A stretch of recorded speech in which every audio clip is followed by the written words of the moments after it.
Well, good morning. It's Monday morning. Piggies got dropped off yesterday, but we're not going to go up and check them out.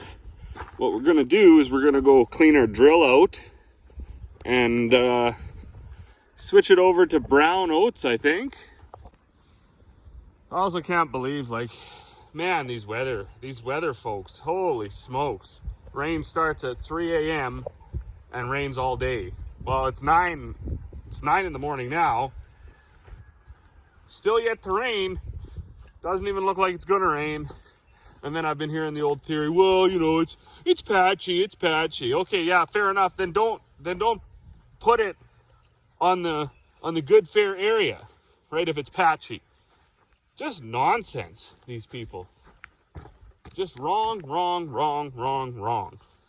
Of course, I would love a little bit of a rain. Why not? It's the 5th of May, 6th of May now, whatever it is. And we got 1,600 acres in.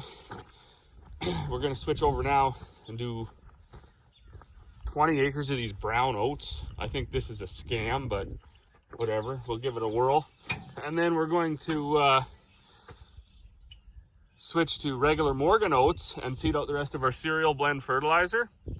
And then we're going to switch and seed canola for a little while. So we were north of town yesterday, and we got the barley done. So I was going to seed the one right across the road from that into oats, but my dad was out there and he said, you know, I think it's got to get worked again. It was fescue for whatever 6 years, and it was quite sod bound, and it's quite awful looking. So what they might do is unhook the anhydrous wagon and the cultivator, hook up to the disc. Where's the disc? Right there. And then run over there and make a few rounds. Of course, while they're doing that, I'll switch over and seed a few hundred acres of canola. And then if we got to switch back to oats, we'll do that too.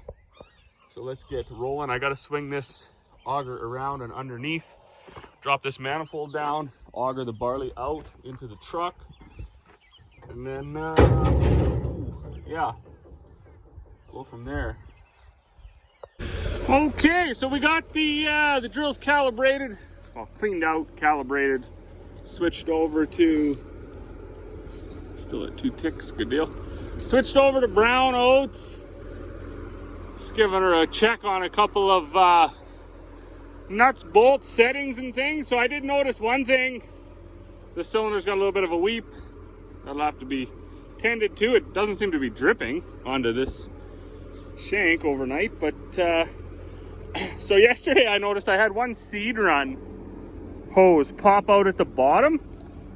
Now that's a real unfortunate thing, because it'll look like you had a plug in the field, right? Because the seed's not going in the furrow, but the monitor, because it's up here, it doesn't tell you that, because they're still getting seed through it, right? So it's one of those, you know, it's just kind of unfortunate situations that happens. That's why no matter how many monitors or what sort of information you have real time in the cab, you still got to get out and check this stuff. So anyways, this one looks like she's scraping. I better get a wrench. Well, this is new. I'm not exactly sure what Buddy's got going on with his go-kart, but apparently she's in need of some intense repair with some tiny baby wrenches. Hopefully he's aware that he should put some blocks under there before climbing in there. Anyways, I gotta find myself a 9/16 socket. So I just give it the old quick repair there. I noticed I had a little hose, so I put a piece of plastic on there, a little bit of duct tape. It's funny how many air drills you see throughout the season run that operation of repair. So we got 2 or 3 that we got duct taped. So our plan, it's gonna need hoses. So after this season, if we get through, we'll just, there's another spot right there with some duct tape. Then we'll put all new big hoses on it. These little ones, they seem to kind of last forever, but the big ones don't. I do want to point out one thing that is super irritating with this drill is the wings don't cam over enough to stay up. So they put these stupid chains on here. So if you're going on a long move or storing it for the winter, you have to put the chains on the wings, or else they'll fall down on your in your shed, fall down onto your equipment, whatever the case may be. That's dumb. That was a dumb oversight. But I guess that's one thing that's undeniable about some of this branded equipment, like Seedmaster. I think Seedhawk was similar. It was all blacksmith stuff, eh? Some farmer just had the idea and they built it. And they didn't have all the engineering and everything. So originally, the first ones that came out were actually just junk from what the internet shows. Wheels would break off, frames would break, the extra set of wings would break, and that's in fact the reason why I was looking for a drill like this that had the wide frame and only one set of wings. So it doesn't contour the land as good as another set, but we don't really have rolly land. And it's a bit stronger because you don't have that extra set of wings out there. Now, maybe another manufacturer like Burgo or somebody had built it, it would be strong enough. These light drills, they're not tough. That's why when I see the guys pulling them through the mud and stuff on social media, I just cringe, because you'd be naive to think that's really a precision drill once you've reefed that frame through the mud with 700 horsepower and a gajillion ton yank of rope, and you've watched that thing twist and everything through the mud and the caster wheels drag. Like, oh yeah, nightmare.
Well, good evening. I guess 5:30. I guess.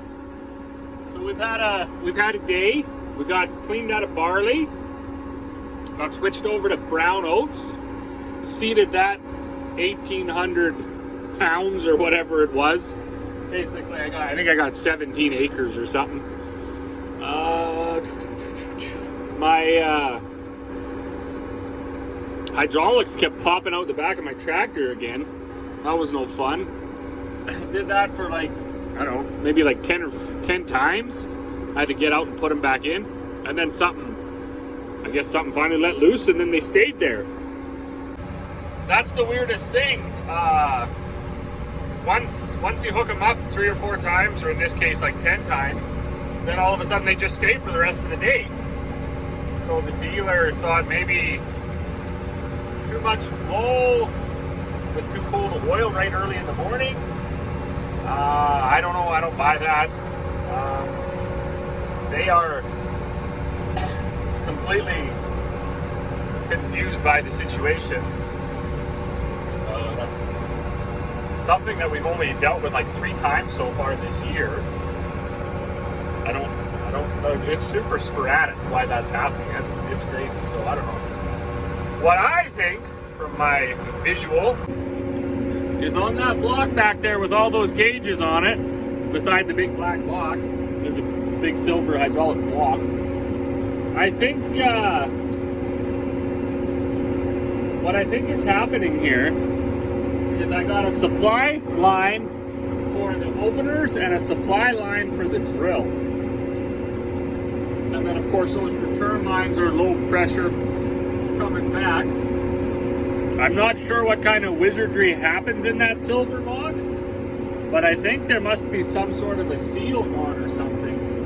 And what's happening is the supply line for the openers is forcing fluid back through the return line of the opener and causing too much flow. If I got that right, I had it figured out in my mind. Anyways, I think probably inside that block there's some internal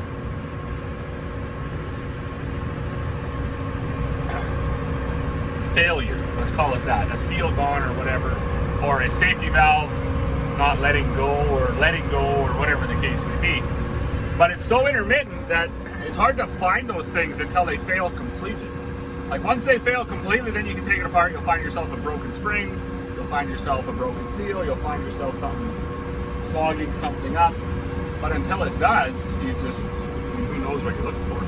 So I'm gonna run it. That's what I'm gonna do. I'm just gonna run it. I seeded my 17 acres of brown oats, and then the rest of that into Morgan oats. And now I got a load of Morgan oats, and I'm headed north of town again. So we didn't figure that one out efficiently. I was north of town yesterday, seeded that barley, ran out of seed, had to bother everybody at like almost 11 o'clock or whatever it was, 10:30. And our plan was to get over there, seed the barley, switch over there to oats, seed that oats, and then come back here and do this.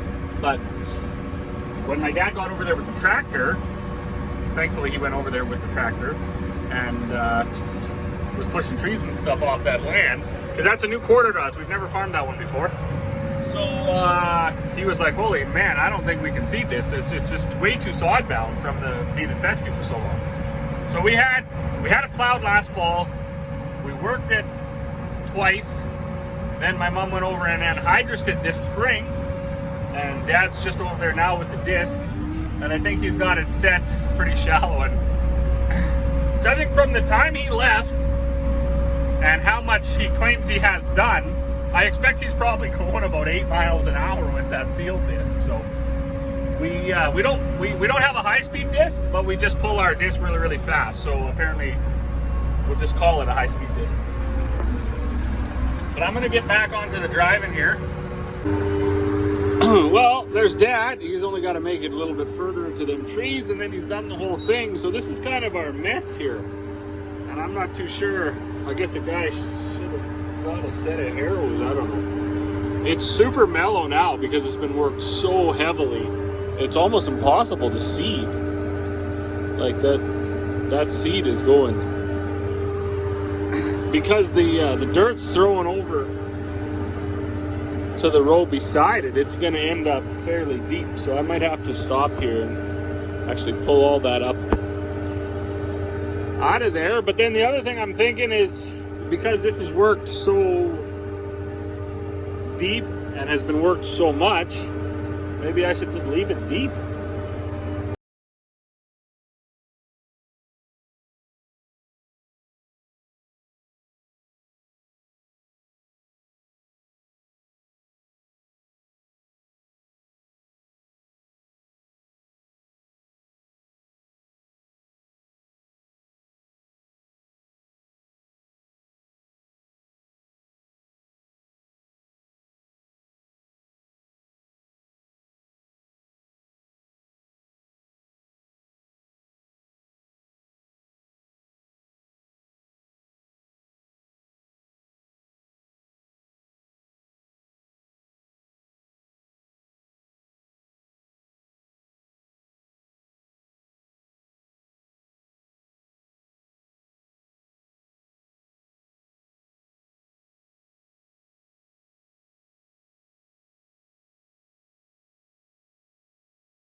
One of those what do you do situations, right? I mean, it's going to dry out. If it doesn't rain, it's going to dry out fast. So it's just oats. Oats like to grow. Leave it deep. The drill's set to about 1.25 inches. Leave it there, or do I pull it back to like 3/4 of an inch? A couple more rounds, I guess, and we'll just want to check it. Well, hello. We are back in the yard. Gonna wing this drill down. And there it goes.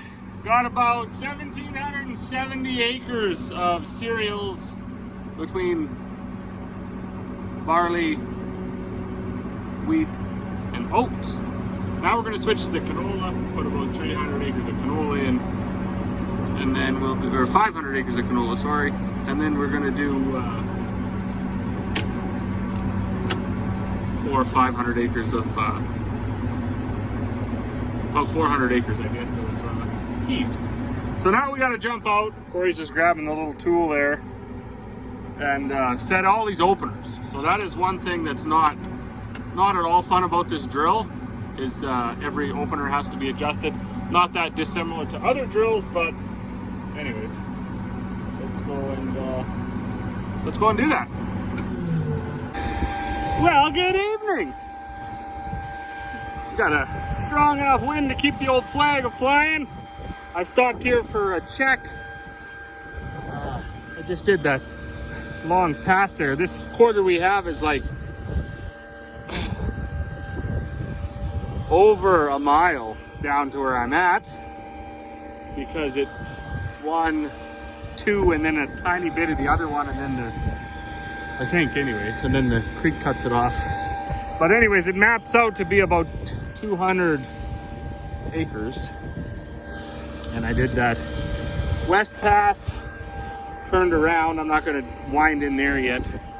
Go back up, go down, and then I'll come around, because I'll be the right way. Because I like to have that side to the bush, just because it's easier to look over your shoulder that way at all the monitors. But while I was doing my check, look at this. You always find it. No matter what year you lost it, you'll always find it. So this is an old style lifter, which we haven't had on in quite a while. And I hooked it on the old, well, I don't have a hammer, so hopefully I can get it off with this friggin', oh, there we go. Ugh. Smash it off with a pair of vice grips. But yeah, it's amazing how they line up to be, they line up to get right on that shank. So, treasures, treasures, treasures. Oh, well, what, 5:15? That could be wrong. Let me check. Yeah, it's definitely wrong. It's 6:30. So why is that saying what it's saying? Well, because I don't know if I mentioned it already, but when I was north of town, last 2 rounds, that stupid 24-volt charging system, whatever, light came on. And I was like, oh, get out of town. So anyways, after I had a pity party, I finished up that quarter and drove home. And I parked in front of the fuel tank. I was fueling up, and we were cleaning out the tank. And then tried to start the tractor, and the tractor was stone dead. So I switched the batteries over. If you remember, like over there 10 videos ago, I also had to switch the batteries over. And I put my battery tester on it, and the front battery was dead, like stone dead, and the back battery was good, fully charged. So I don't know. I don't know which one gets from what. Excuse me. So funny enough though, I messaged the service manager because I had got a testing thing from it, like how to diagnose it, and I couldn't remember what was supposed to happen with the fuse, if you were supposed to get 12 volts on either side or 24 volts on either side.